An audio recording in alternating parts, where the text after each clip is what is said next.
नमस्कार दोस्तों, आज का दिन हमारे लिए बहुत ही खास है क्योंकि आज हम मना रहे हैं जन्माष्टमी का त्योहार। जन्माष्टमी के त्योहार में मंदिर की रौनक देखने के लिए बन रही है। हम आए पास ही के नजदीक के मंदिर में। देखिए कितना सुंदर सजाया गया है। और हम गए हैं, रामलीला चौक भी गए हैं, वहाँ पे कृष्ण की झांकियां देखने के लिए मिली है और कृष्ण लीला। जन्माष्टमी के मौके पर मंदिरों को बड़े ही भव्य रंग बिरंगे फूलों, दीपों, लाइटों से सजाया गया। हर मंदिर का अपना अपना अलग अलग तरीका होता है। मथुरा, वृंदावन, द्वारका और इस्कॉन मंदिरों में यह उत्साह बहुत ही देखने लायक होता है, जहां विशेष सजावट और झांकियां होती हैं जो भगवान कृष्ण के जीवन के विभिन्न पहलुओं को दिखाती हैं। जन्माष्टमी का पर्व जब आता है तो पूरे देश के मंदिरों में धूमधाम से भगवान श्री कृष्ण के जन्मोत्सव का आयोजन किया जाता है। इस दिन मंदिरों की सजावट, पूजा अर्चना, भजन कीर्तन और झांकियां निकाली जाती हैं। मंदिरों में जन्माष्टमी के दौरान भजन कीर्तन का आयोजन किया जाता है और श्री कृष्ण की मूर्तियों को सुंदर वस्त्र और आभूषण पहनाए जाते हैं। भजन कीर्तन का आयोजन किया जाता है। भगवान कृष्ण के भजन गाए जाते हैं। संगीत के साथ भक्त पूरे जोश में होते हैं। हर कोई भगवान श्री कृष्ण के गुणगान में डूबा होता है। रात के समय भगवान कृष्ण के जन्म की कथा और उनकी बाल लीलाओं को झांकियों के माध्यम से दिखाया गया।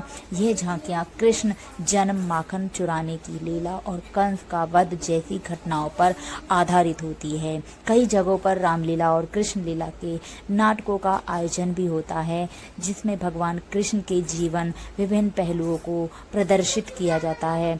विशेष रूप से मथुरा और वृंदावन में रास लीला का आयोजन भव्य रूप से किया जाता है। जन्माष्टमी के दिन महाराष्ट्र और गुजरात में दही हांडी का आयोजन सार्वजनिक स्थलों पर किया जाता है। यह आयोजन भगवान कृष्ण के माखन चुराने की बाल लीला को याद दिलाता है। युवक और युवतियों की टोलियां मानव पिरामिड बनकर ऊंचाई पर लटकी मटकी को फोड़ते हैं, जिसे देखते ही भारी भीड़ इकट्ठी हो जाती है। जन्माष्टमी की सबसे महत्वपूर्ण घटना रात्रि को होती है, जब भगवान श्री कृष्ण का जन्म मनाया जाता है। रात को 12 बजे विशेष पूजा और आरती।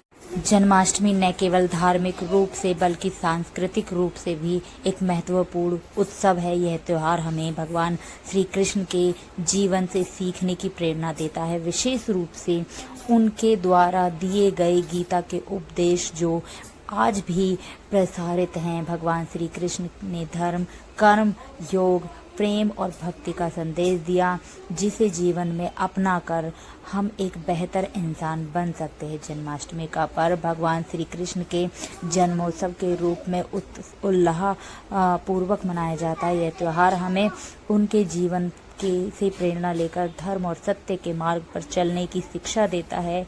भक्ति भाव और आनंद से भरी यह रास लीला भक्ति के लिए अनमोल होती है, जब वे भगवान कृष्ण के दिव्य आशीर्वाद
बाकी ही आसन बाकी सिंहासन बाकी ही तकियन की छवन्यारी बाकी ही दास विलास रची बाकी बनी सब ब्रज की नारी बाकी ही मंदिर कंचन की बाकी बनी श्री राधिका प्यारी देखा तो नैना कात रहे झुक झांकी झरोका निभा के बिहारी और बंसी वारे काना दीवारे